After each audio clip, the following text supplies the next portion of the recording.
What are we without rules? Monkeys, that's what. Stupid goddamn monkeys. Yeah, take that, monkeys. It's fair to say that there's something of a fetish for rules in films. Freddy Krueger can only attack you in your sleep, and gremlins can't be fed after midnight. Sometimes those rules are as famous as the characters, which makes it especially annoying when the writers completely bloody ignore them for the sake of their plot or a few cheap thrills. And around we go again.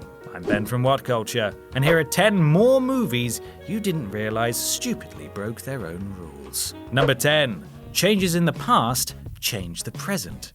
The butterfly effect. In the butterfly effect, if Ashton Kutcher makes any changes to the past, then they have huge ramifications in the future, which only he is aware of. The idea of causality is entirely crucial, which makes it so frustrating when they just drop the central rule as the plot requires them to. When Evan is imprisoned, he hatches a plan of escape that involves his cellmate and giving himself stigmata-style scars to convince him he's telling the truth. He pops back in time, stabs his hands and feet, and then jumps back. The only problem is that by every other bit of logic in the film, to his cellmate, his scars would have been on him for the entire time he's known him, and not just when he jumps back to the present. Also, the idea that something like that wouldn't in any way change the course of his life is just ludicrous. Number 9. Never go subatomic. Ant-Man. In Ant-Man, Hank Pym warns Scott Land that whatever you do, don't go subatomic and shrink between the molecules because you'll end up lost in the quantum realm like his wife was. At best, there should be a caveat to that rule that says you will be lost forever unless you hear your daughter calling for you or something. All kind of makes you wonder why Hank Pym didn't just call out his wife's name when she shrunk too far. Almost like he didn't actually mind her disappearing after all.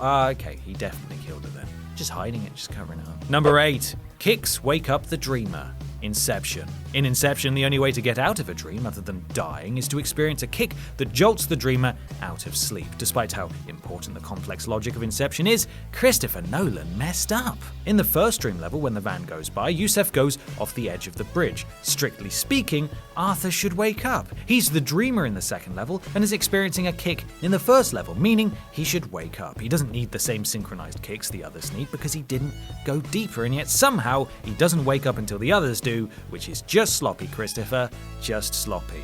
Number 7. The drug is deadly.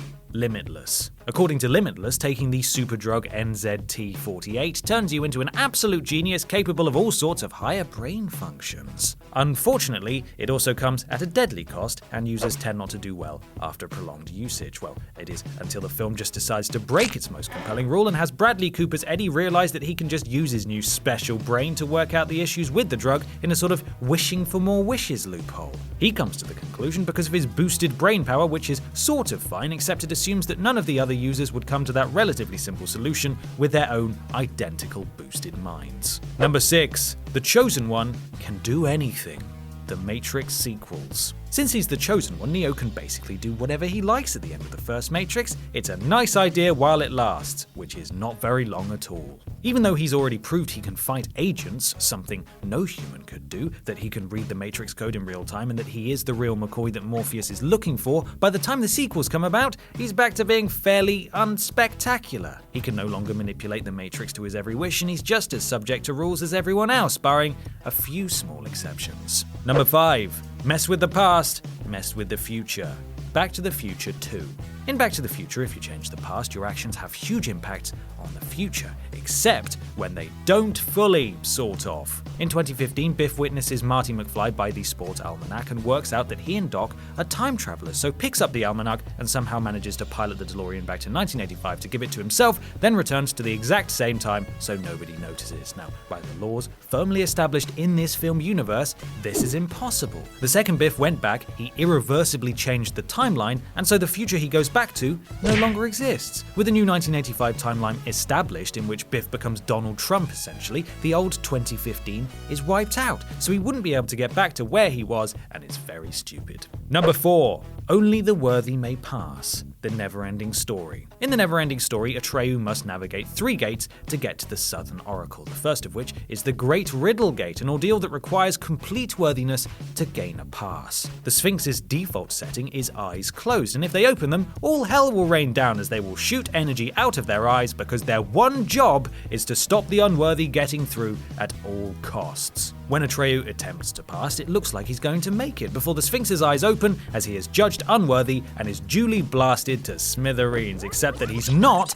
because the Sphinx's laser beam misses and he's allowed to go on his merry way, so apparently the magical designers of the Sphinx just left an almighty backdoor where the all-powerful Sphinxes are flummoxed if you move at the speed of a running child and there's nothing else to stop you. Number 3. A ridiculous charm beats a boggart. Harry Potter and the Prisoner of Azkaban. In Harry Potter, the only way to defeat a boggart is the spell Ridiculous. The charm causes the creature to assume a form that is funny to the caster, and as laughter is their weakness, they are defeated. Well, not always, because the rules of a ridiculous charm are conveniently forgotten when Professor Lupin uses a boggart to try to teach Harry to deal with his fear of Dementors in the Prisoner of Azkaban.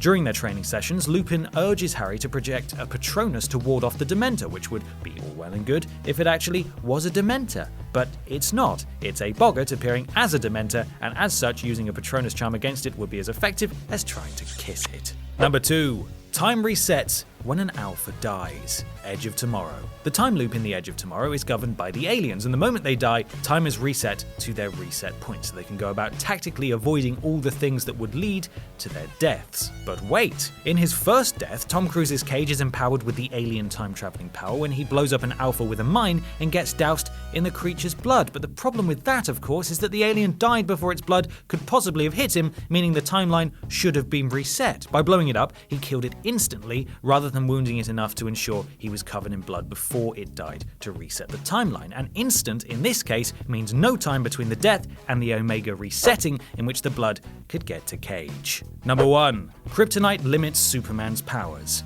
Batman v Superman. Kryptonite, Superman's literal kryptonite, is the Great Plane Leveler, which turns Superman into a fairly normal guy who Batman can beat up.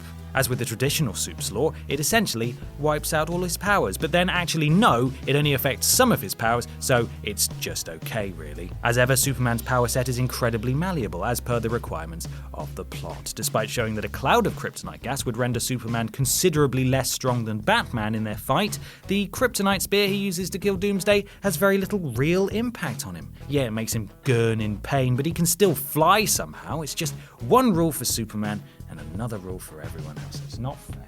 And that's our list. Make sure you subscribe to the Whatculture YouTube channel for more lists like this, and don't forget to visit whatculture.com for daily news and articles. I'm Ben from Whatculture, and thanks for watching.